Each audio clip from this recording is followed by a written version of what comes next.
Action. Okay. There we go. So for those of you who haven't met me, my name is Gabrielle Coppersmith. I feel like everyone pretty much knows me by this point though. So not only am I a yoga teacher, but I'm also a level 2 Reiki, not instructor, but practitioner, essentially. So there's 3 different levels to Reiki. There's Reiki 1, Reiki 2, and then after that you become a master. So I'm kind of in between 1 and a master. So what that just means is that I've taken a certain amount of hours to study Reiki. So kind of starting with, what is Reiki? It's a Japanese lineage of energy healing. So energy healing is something that anyone can do. It's just that this specific lineage comes from Japan, specifically from a gentleman called Mikao Usai or Usai Sensei. So to give you kind of a brief history of Reiki, there have been many attempts to explain the history of Reiki, but unfortunately in the past, many of them have been based more on myth and an attempt to validate a particular style of Reiki for the most part. And they lacked accurate information. So realizing the need for factually based history of Reiki, the person who wrote this book spent 25 years researching its information based on written records and interviews with those close to the development. The result is the following history of Reiki, which is derived from evidence-based facts. So really Reiki could be like thousands of years old for all we know. But when it first started to show up, it was 1914. A Japanese therapist created a healing style he called Reiki Ryoho. And in 1914, he published a book titled Reiki Ryoho. So as that mentioned, there's many different types of Reiki. Does that really matter? Essentially, no. It just means kind of like with different types of yoga, there's different styles to it. But the overall arching is, it is energy healing. So if you break down the word Reiki, so as you can see, we have Reiki. So Rei translates to universal, and then Ki translates to life energy. So other forms of life energy that you've probably heard of is Qi, that's from Chinese medicine. And there's also called prana, that's from the yoga lineage. So Ki means life force, Rei means universal. So this is a universal life force that we are channeling through ourselves to heal somebody else. So when you are performing Reiki, I'm not using my personal energy to heal you. That's not the point of this. It is for me to channel that universal life force through myself as a conduit into the body. And that means that no matter where I am on the body, that life force, that universal life force is going to exactly where it needs to go because it understands what part of you needs to be healed versus me, the practitioner. So to kind of give you a little bit more idea of that, the 2 main forms besides Reiki are called, let me double check it so I don't mix these up. So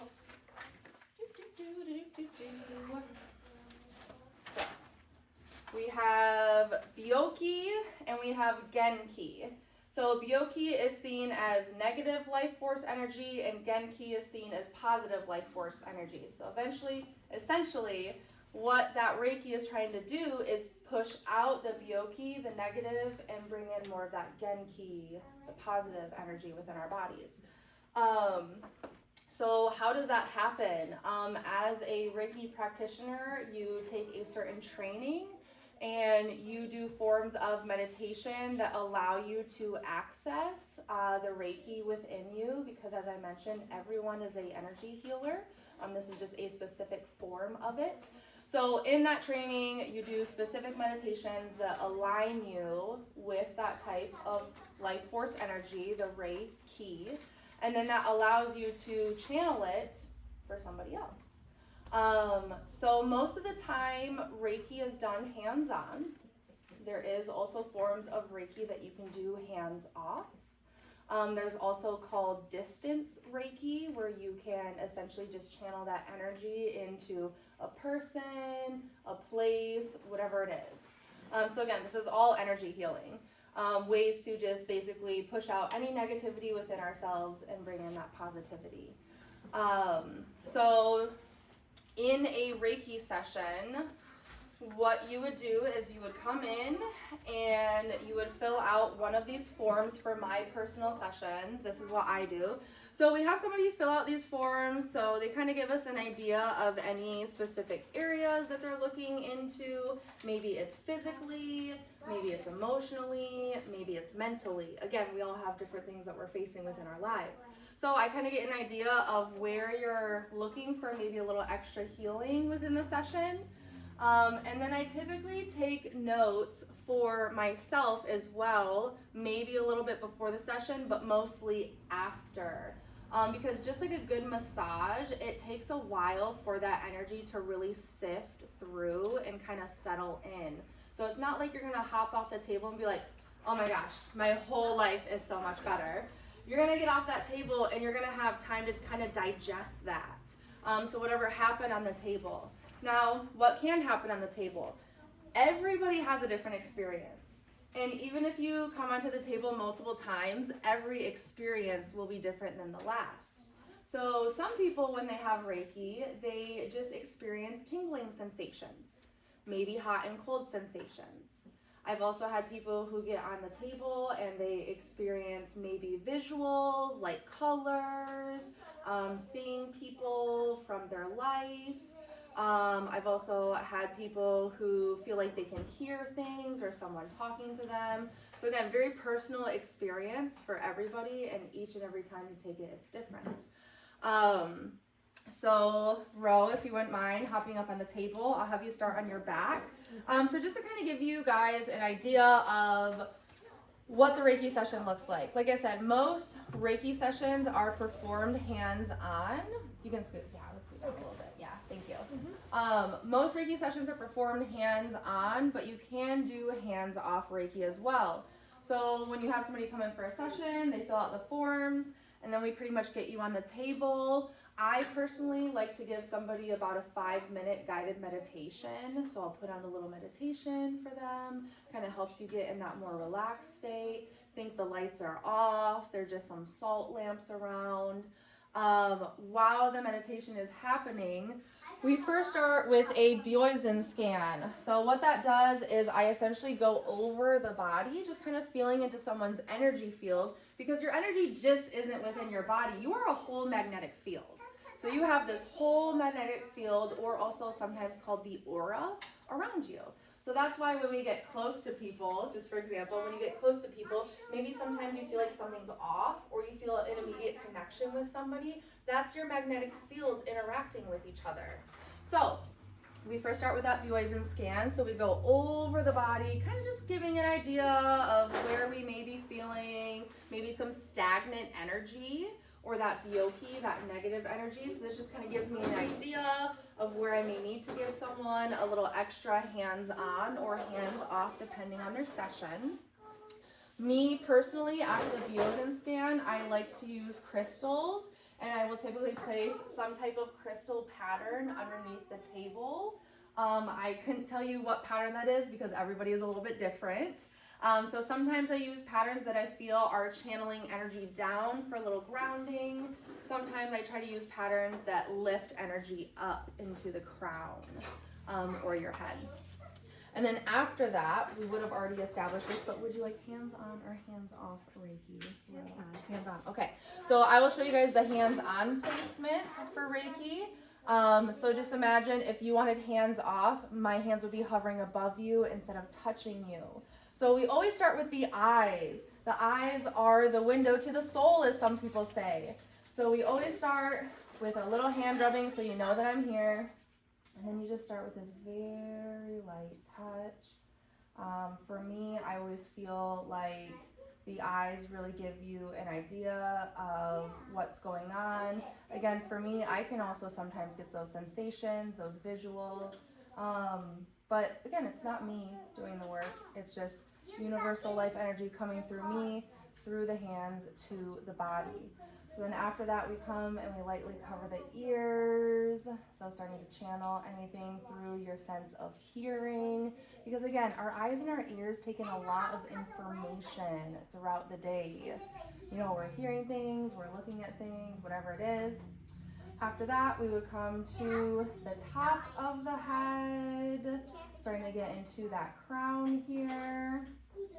A hand placement that some people like to do hands-on is you start to move down into the heart and the throat. I typically do this one hands off myself personally, just because that feels more comfortable for me. After that, you start to get down into the shoulders. From there, I move from one arm, and then I would do some touches on the next arm, because they say your left and right half of your body are associated with either your feminine or your masculine energy.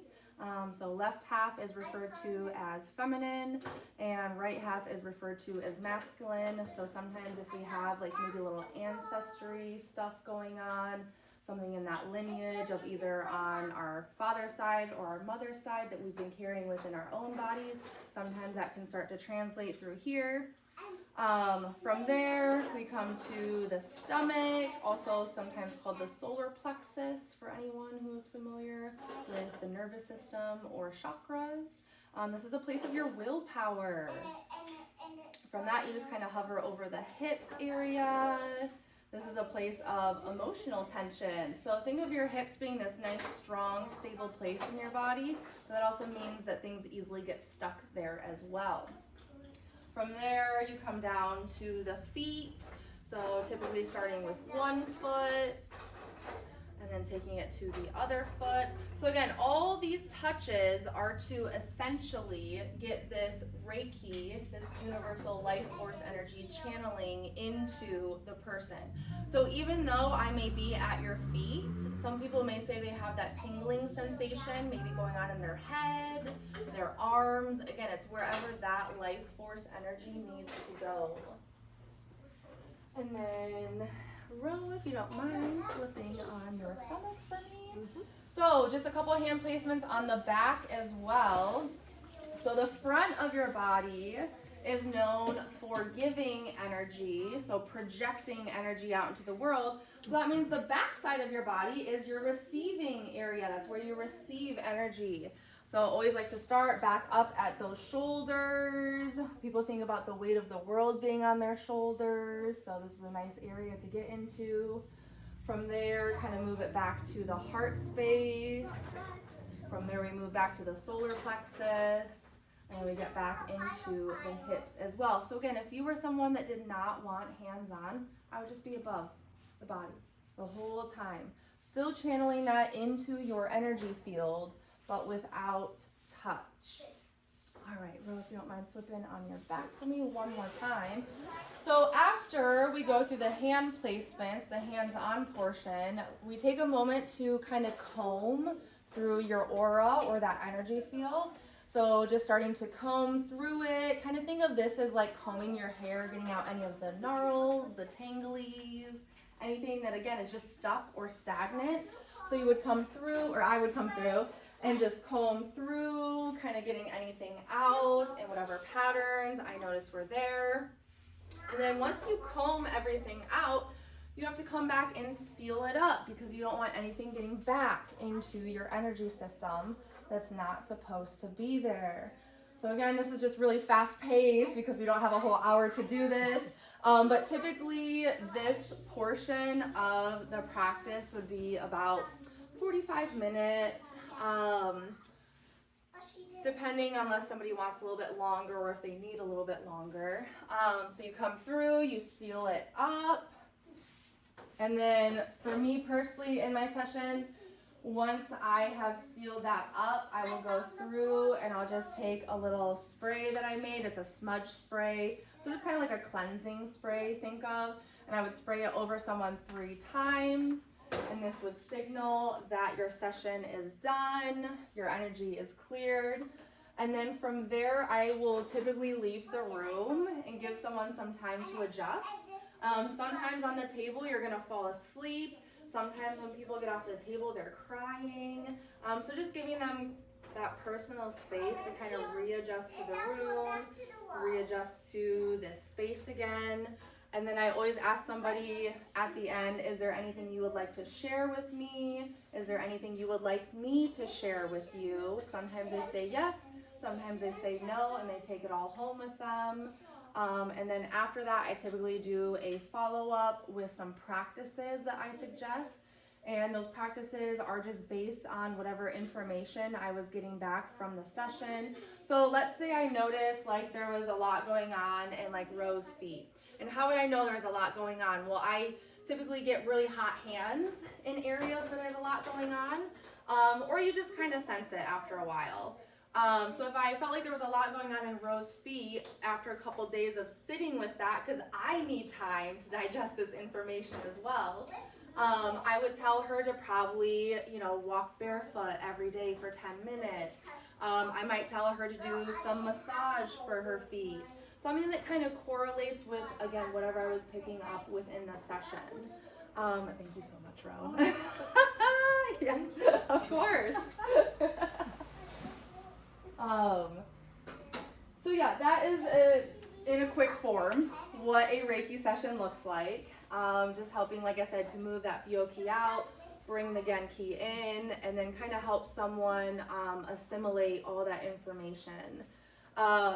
And I do just want to take a moment to talk about Reiki principles and ideals. So this is something that we typically say every single day to ourselves. So it is just for today, I will not be angry. Just for today, I will not worry. Just for today, I will give thanks for my many blessings. Just for today, I will work with honesty. And just for today, I will love my neighbor and every living being. So these ideas are, again, going along with healing ourselves and healing the world around us, and trying to find a more balanced way to interact with everyone and everything around us, because we're obviously going to come into contact with people who make us not feel like this sometimes, So telling yourself, just for today, I'm going to try to practice these things because we don't know what's going to happen tomorrow. So these are just, again, some principle and ideals that we kind of live by in the Reiki world through our training. So does anyone have any questions about any of that? Yeah. So like when you fill out the paperwork, Yeah. what are some of the questions on the paperwork? Yeah. Okay. Yep. Thank you. So, just kind of name, phone number, address, email is optional, emergency contact, how did you hear about us? Have you ever had a Reiki session before? If yes, when was your last session? The number of previous sessions. So that just kind of gives me an idea of if you are familiar with this, or if you're kind of new and maybe I need to give you a further explanation of like the whole process. Do you have a particular area of concern? That's the biggest one, because again, I want to know if you're dealing with something physically, if you're dealing with something emotionally or mentally. Because that will again give me an idea in the session if I already know ahead of time. Like, that was my question. Yes. That's where I was, okay. Yeah. So that gives me the idea of like, you're like, oh, I've just been having so much pain in my stomach. And then I get to your solar plexus and I'm like, oh my gosh, yes, you are. Let's stay there a little bit longer. So I might keep that hands-on placement for a little bit longer than I would the other ones, because I already have that information of knowing what's happening for you. Or if you say like, man, I just feel like I'm this open heart and I just want to be, maybe I don't want to feel so sensitive all the time. I want to have more of a like secure feeling. Then I might feel that, in the receiving area, and maybe I would stay in that receiving area a little bit longer. And then after that, are you sensitive to perfumes or fragrances? If you are, then I would not do the spray at the end. I would just leave it. I would probably just give you like a touch on your forehead and let you know that I'm done and I'm leaving the room. After that is, are you sensitive to touch? Because if you are, then I might do a hands-off Reiki placement. Or if you had like a particular area, like I've had some people put like they're ticklish, So sometimes I've gotten to people's feet and I can feel that they're being tickled, so I'll back off a little bit. There are even instances where I offer hands-on assistance and I find a particular area of someone's body that just feels so intense that I choose to do hands off as well. Especially like in that eye area, it's not so often that I actually get all the way down onto the eyes, because like I said, it's a very intense place for a lot of people. So yeah, there's times where like I might start hands on and then I'm like, oof, no, there is a lot going on here. Because it's, like I said, it's this energy field, you know, it's the receiving and the giving, all kind of working together. So it's just, like I said, everyone's very, very different for their sessions. Even each individual session is different. But if nobody has given you any indication of anything, would you be able to feel it? Yeah. Yeah, typically through, like I said, the heat, my hands get really hot in specific areas, because it's just like, it feels like the Reiki is just moving at a faster like pace through that area. But like I said, sometimes when I'm in a certain area, people are experiencing something else themselves. So I've had some people tell me, like, I thought you were at my shoulders the whole time until all of a sudden you touched my feet and you were at my feet. And I was like, yep, I moved on down the chain, you know? So yeah, it's very, very different for everybody. But that's what I kind of love about it, is that you get this feedback most of the time and you can kind of help guide people, you know, into whatever it is that they need for themselves. But like I said, energy healing is for everybody. So don't think that just because you're experiencing something that you can't kind of do some of these energy practices yourself. You don't have to go to a Reiki practitioner. So you could just hold your hands, like for example, you could hold your hands on your heart and just imagining like channeling this heartfelt energy, this tenderness, this loving kindness. If you ever were experiencing maybe, let's say, headaches, you could just hold your hands on your head and, you know, ask for like your mind to be cleared or to lift away anything that's blocking you or stagnant in that area. It's just that this is a very specific lineage with a lot of history, that is just kind of here to hopefully help people. So, yeah. I have never heard of it before. Yeah. I hadn't until I kind of stepped into the yoga world, and then it opened a whole Pandora's box for me. So, yeah, one of my favorite things that I have ever heard is that hands were made for healing, not for harming, and that really changed the way that I started to do things with my hands too. Just like I said, this practice, you know, I'm using my hands to channel that energy into other people, and really help them and to kind of try to be of service. So, yeah. Did you feel anything? Yeah. I felt it as soon as she touched my feet. I was like, oh, okay. Yeah. Yeah, her That's hands funny, were 'cause that's when I was very, like- very warm. Yeah. They were way warmer on my feet than they were when she was touching my head. Yeah, and that's why I'm like, it just knows. It knows where to go. You know, I'm not doing any. I'm just the conduit. Yeah, I'm just here to channel and, like I said, to help people. So, yeah. Cool. Thank you. Yeah, of course. Yeah. Thanks for listening. Did anyone else have any questions or? How do you make an appointment? So you could take my Yoga Bel Air card. It has both my email and my phone number on it. I don't do any advertising, because I just don't believe in that for Reiki specifically. I believe by getting references from word of mouth and people that I know, because like I said, it's a very, I don't want to say intimate, but it is a very personal thing to get on this table. Like, you really have to trust somebody to get on the table. So I want people who trust me enough to get on this table instead of just somebody that's seen my ad online, you know? So yeah, if you're ever interested, I have some Yoga Bel Air cards up front, and you could take one of those and then contact me through email or my phone number. So, yeah. Yeah, thank you, Rob. I never think about that kind of stuff.